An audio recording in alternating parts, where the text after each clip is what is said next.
Imagine a scenario where the nation's top crime fighters are suddenly pulled away from battling hackers, drug lords, and terrorists to focus on rounding up immigrants. Sounds like a plot from a thriller, right? But this isn't fiction. It's the shocking reality unfolding in the FBI, and it's sparking heated debates about public safety and priorities. Stick around, because this shift isn't just a minor tweak. It's a massive redirection that could leave our communities more vulnerable. And here's where it gets controversial. Is this a smart move to secure borders? Or a risky gamble that weakens our defenses against real threats? Let's dive in and unpack it all, step by step. So even if you're new to these topics, you'll get the full picture. Fresh data, uncovered by Democratic Senator Mark Warner and passed along to The Guardian, reveals that nearly half of the FBI agents stationed in the United States' largest field offices have been reassigned to bolster immigration enforcement efforts. This eye-opening change, driven by the Trump administration, has seen 45% of agents from the Bureau's 25 biggest offices pivot to support the Department of Homeland Security's crackdown on immigration. When you look at the FBI's entire network, about 23% of its roughly 13,000 agents are now dedicating their time to this cause, according to Warner, who chairs the Senate Intelligence Committee. These agents, previously tackling a wide array of critical issues, are being diverted from their core duties. Think about it. They're no longer leading the charge against cybercrimes, where digital thieves exploit vulnerabilities in our online world. Drug trafficking networks that flood streets with dangerous substances. Terrorism plots that threaten lives. Espionage from foreign powers. Violent crimes that shatter neighborhoods. Counterintelligence operations to protect national secrets. And other essential missions. Interestingly, some of these areas are ones that President Trump himself has highlighted as key priorities for the White House. But here's the part most people miss. This isn't just about numbers. It's about the ripple effects on everyday safety. The figures, initially spotlighted by the Washington Post, paint a picture of the FBI dramatically altering its focus to back Trump's ramped-up immigration raids. The administration is aiming for 3,000 arrests per day and pushing to expand detention facilities capable of holding more than 100,000 immigrants. To put that in perspective, imagine detention centers swelling to accommodate tens of thousands more people, straining resources and raising questions about humane treatment and oversight. And this is where the data might even underplay the true extent of the upheaval. The FBI only counted agents spending more than half their time on immigration tasks, Warner's team points out. In reality, it's probable that over a quarter of all FBI agents' hours are now funneled into this area, with some offices seeing more than half their staff redirected to the Department of Homeland Security. As Warner put it in a statement, when you pull a quarter of the FBI's top agents off the front lines of fighting terrorists, spies, drug traffickers, and violent criminals, the consequences are clear.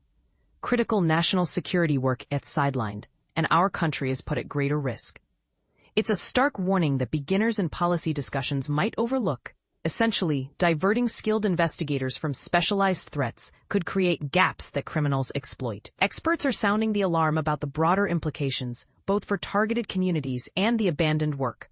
Mike German, a former FBI agent and advocate for civil liberties, calls this redirection unprecedented, noting that immigration enforcement isn't even part of the FBI's official mandate. He suggests that while some agents might enthusiastically support the president's agenda, others could oppose it, leading to internal divisions. Part of the reason FBI leadership would be doing this at such scale is to separate those two, to identify who are the loyalists and who are potential impediments to the administration's goals, German explains. This ties into reports of FBI Director Kash Patel's efforts to remove agents perceived as disloyal to Trump, including those involved in the January 6th investigation. It's a controversial angle. Is this about efficiency, or is it a purge that undermines the Bureau's independence? German also highlights a practical issue. FBI agents are trained as investigators, skilled in gathering evidence and making precise arrests, which differs greatly from the often high-stakes, rapid response work of immigration officers. Just jumping in an SUV with a bunch of armed men and rolling around the streets until you see someone running away is inherently a more dangerous type of activity they are not very well trained for, he warns. This mismatch could heighten risks during raids, especially given documented accounts of ICE operations involving masked agents, excessive force, and even the wrongful detention of U.S. citizens. Adding FBI personnel might amplify the chaos and potential for abuses, German argues, potentially leading to more incidents of indiscriminate actions or civil rights violations. The specifics of what these FBI agents are doing alongside ICE remain murky. Representatives from DHS, ICE, the FBI, and the Department of Justice declined to comment when asked. German, who has blown the whistle on the Bureau's past intelligence abuses, expresses particular worry about the shift away from public corruption, think exposing bribery in government, and white-collar crimes like financial fraud, which local agencies often lack the expertise to handle. That's where the real harm will come, he says, emphasizing how these cases protect the integrity of our institutions and economy. Current and former agents interviewed by the Washington Post echo concerns about declining morale and overworked staff, which could slow down investigations into complex national security matters. Kenneth Gray, a retired FBI agent and professor at the University of New Haven's Criminal Justice Department, draws parallels to the post-9/11 era when counterterrorism became the FBI's top priority. The Bureau can withstand temporary change in its priorities, but in the long term, if agents are continuing to work immigration matters as opposed to counterterrorism, foreign counterintelligence, or cybercrimes, that may end up biting us big time, Gray cautions, having served 24 years before leaving in 2012.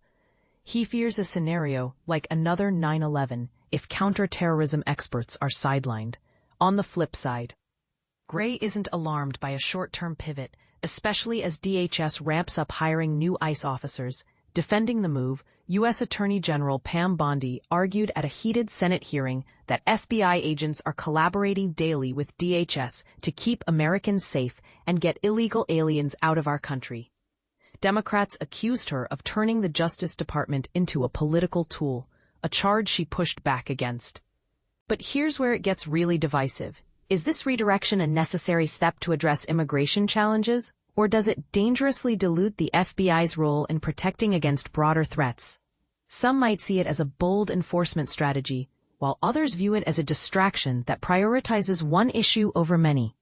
What do you think? Does this shift make sense in today's world, or is it a recipe for disaster? Share your thoughts in the comments. Do you agree with the experts' warnings, or do you believe it's a smart reallocation of resources? Let's discuss.